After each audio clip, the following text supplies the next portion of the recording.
This is good. This is good stuff.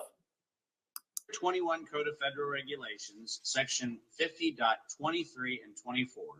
It is illegal to make anybody participate in an experimental program using coercion. That is, in fact, how in U.S. law, we actually embraced in U.S. law the Nuremberg Code. So coercion is illegal, and we need to call it coercion. We don't want to call it leverage. We don't want to call it pressure. We want to call it the illegal act that it is. It's coercion. And that becomes important because under 18 U.S. Code, section 2331, and then subsection 802, inside of the definition of domestic terrorism is anytime a U.S. citizen or a government in the U.S. is forced to do something that it would not otherwise do. That's also not only coercion, but domestic terrorism. Now, this conversation and every other conversation, I encourage people to, in fact, take those two laws, and when they are met with somebody telling them they're supposed to get the shot, actually ask the person and record this. Use your phone, use a recording device, record the conversation, and ask if they are in fact violating 21 Code of Federal Regulations, section 50.23 and 24. Are you interested in doing a civil violation of the law? And if they say yes, they're cool with that, then say, are you willing to violate 18 U.S. Code section 2331, which says that it is illegal to coerce a population, and that is a felony, and the felony has a 99-year prison term with it. Wow. And so here's the problem. We need to arm ourselves as a big community to not only do what we've done, and by the way, kudos to everyone who has done the resistance up until now, but now we have to arm ourselves with the very weapons they're using and throw them back. I always say the metaphor for me is if somebody throws a hand grenade at you, pick it up, pull the pin out and throw it back. They've given you a hand grenade, use it.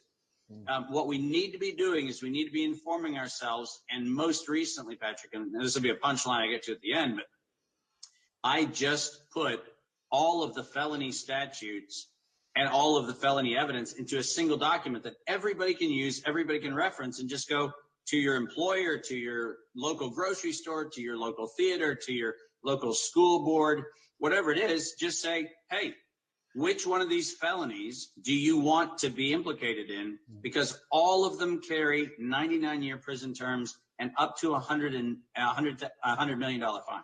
So, and that's $100 million fine for an institution. So it's actually a big deterrent. And as we have been manipulated and coerced as a population, we now need to actually take the offensive position and say, stand up, be informed, and provide the 8 felony counts that you can ask any employer, any business, anybody who's trying to push the mandate, which one of these felonies do you want to now be liable for? That's brilliant. And I like the idea of going on the offense. You know, I mentioned earlier, I think our last line of defense, or one of our last line of defense, are going to be the courts. You know, we got to get away from the executive branch.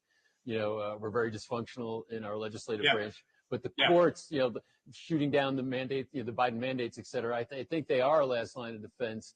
I'm always, you see me smile or kind of chuckle as you're quoting line and verse on these statutes. You know, it's like, you know, how you have all this stuff in your brain is amazing to me. Is there a way that people can get access to the documents you described?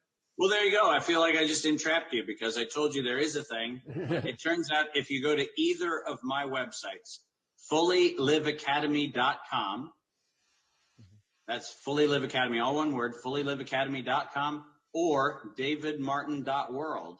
If you go to either of those two and click on the Attorney General link, what you'll get is actually the criminal indictment template, which has all 8 felony counts that are actually listed right there. And you can download those, as I encouraged people to do yesterday. You can print them off. You can send them certified mail to your U.S. attorneys, to attorneys general in your state, to elected officials in your state, to school boards, to anybody who's doing a mandate, and say, you are now on notice of felony violations. And guess what? Like you just said, the courts are in fact going to ultimately deal with this issue. And if you have gathered evidence in your own coercion, in your own manipulation of the things that have been foisted upon you, you will actually be part of the class that one day recovers those damages. So I say stand firm, inform yourself, get evidence, and take action.